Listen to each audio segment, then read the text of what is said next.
So thank you for joining today to my presentation. First of all, I want to thank the Comunidad de Madrid for granting my PhD, and at the same time the company in which I work for, that is AM Methods, and we are developing this PhD in collaboration with the aircraft operation labs of the UC3M.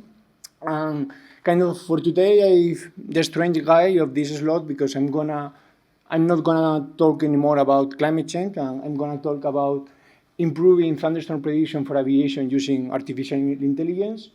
The thing is that this topic is an old topic in air traffic management research, because weather has been a challenge for aviation since decades, but the thing is that it still be a challenge for aviation because, as you can see in the news, it continues jeopardizing the safety of the flights. Here you have an example of the result of an accident in an aircraft due to a hailstorm. Other example here, for example, a plane that suffered an icing event, and something that can be more closer to what we experience as passengers of a flight, that is the turbulence.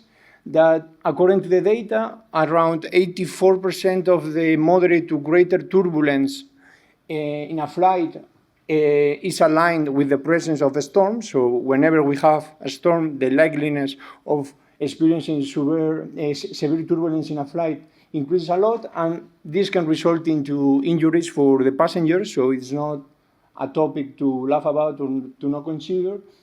And also due to the climate change, this is the only mention that I'm going to do to the climate change today.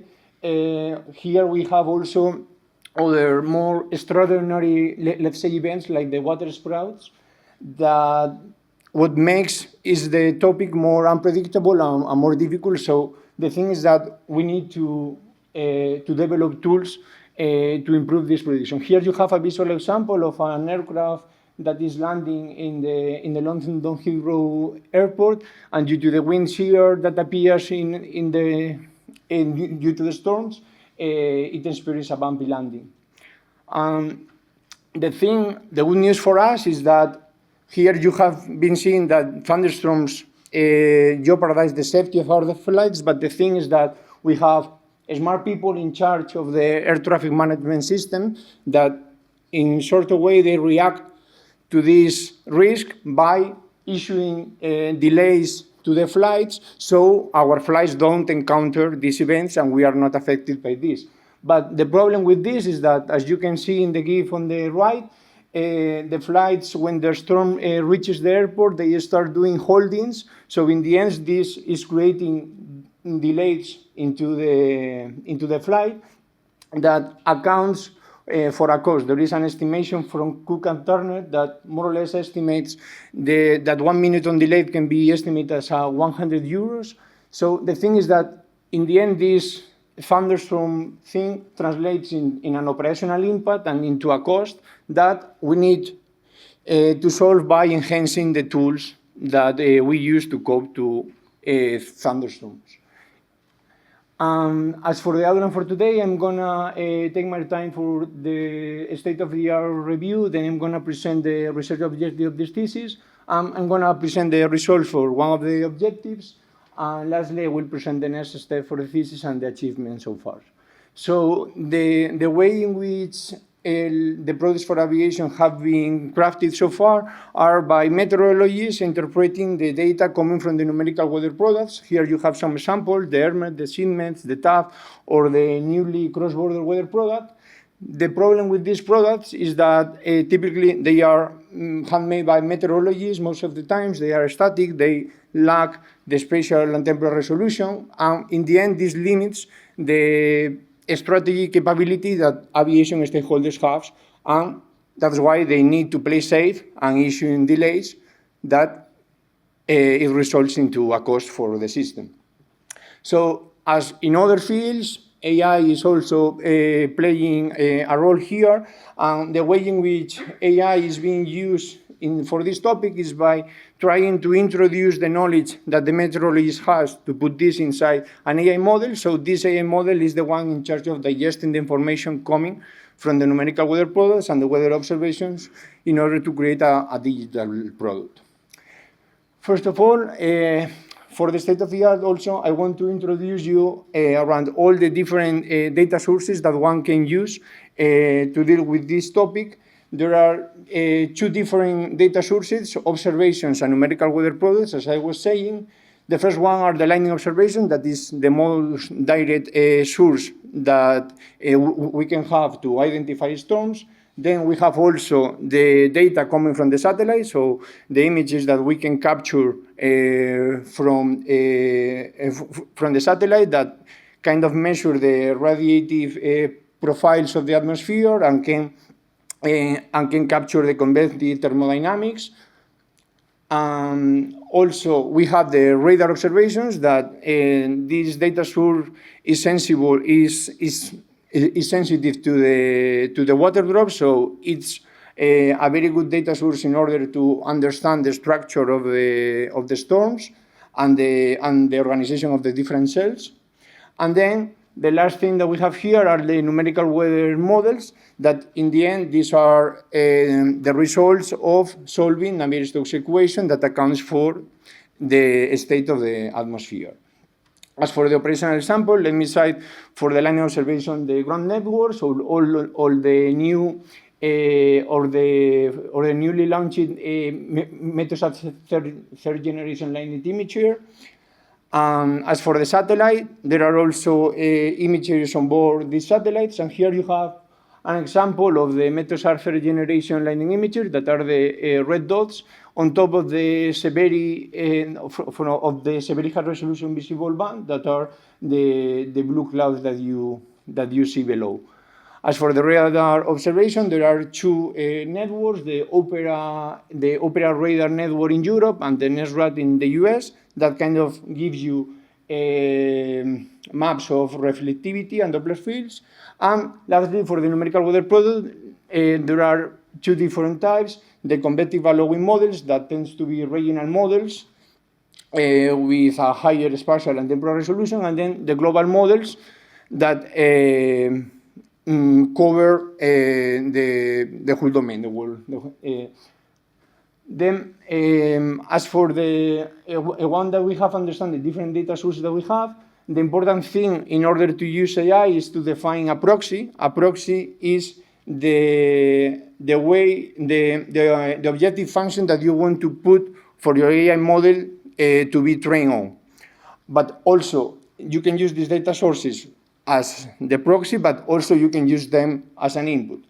So let me cite, as for the lightning observation, the different proxies that you can create based on this data can be the flash rate density, the flight extent density. Iván, you have already 8 minutes consumed, okay? 8 minutes already. You have 2 to finish.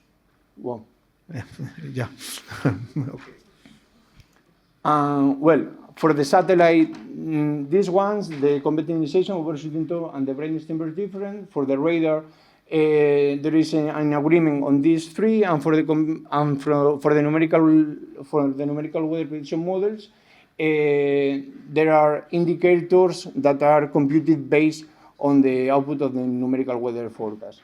And as for the prediction step, depending on if you use an observation or the numerical weather prediction model, you need to provide an advection of this field, or when you are using a numerical weather product as an input, there is no forecasting thing that you need to do, but the AI acts as an interpreter. I won't have time, Manuel. Try to do something. Skip the state of the art and, I don't know, present some results at least, no? Okay. Do whatever you want. You have 1 minute. I mean, it's impossible. Okay. I mean, here I have according to the World Meteorological Association, there are 3 different forecast horizons: the nowcasting, the very short range, and the short range. And the needs from the air traffic flow management, capacity management operation, the needs are different. I won't go into the detail of this, but the thing is that the stakeholders and the needs that appear at the different phases are different, and the requirements that you need for the product and the content of this product are also different depending on the phase that you are tackling. And the idea of this, then if you go to the science, so what is the science, let's say how the science is responding to this need. There are different meteorological challenges depending on the forecasting horizon. Here I won't go into the references. And as for the research objectives, the idea of this thesis is to assess if with AI we can provide with weather forecasting models that cover all the time horizons for the air traffic flow capacity management. The first objective that I have done is to provide with a model to cover the farther range, the one that goes from 12 to 72 hours. And what is pending in the thesis is that I also need to set the way in which I'm going to tackle this is the way in which to cover the other horizons. The results that I wanted to bring today are the ones for the first objective, in which we did a validation with the existing meteorological tools that is used for this horizon, that is the cross-border tool, that is developing coordination between all the Met offices in Europe. The main differences between our product and the cross-border product is that the cross-border products is not an hourly product. It's provided it gives you window. It gives you window predictions. The risk is based on the probability. Is associated to the probability of the stem and is characterized into big polygons. Whereas in our model, you can derive these risks based on the model confidence, and the forecast stems come naturally from the forecast. Okay. Then, in order to compare, I think we should finish. It's already 12 minutes. Okay. If you want to show an animation, but okay. I will ask you to show something maybe you finish with the achievements and. Yes, as for the achievement, I have participated in the CESAR Innovation Days conference, and also in the World Meteorological Association conference 2024. I have published a journal paper, not as a part of the PhD, but a motivation of the PhD when I was working for the department that covers the topic of the prediction of hotspots due to convective weather, and I have also fulfilled a course into machine learning for time series prediction. That's all from my side. Sorry for being late.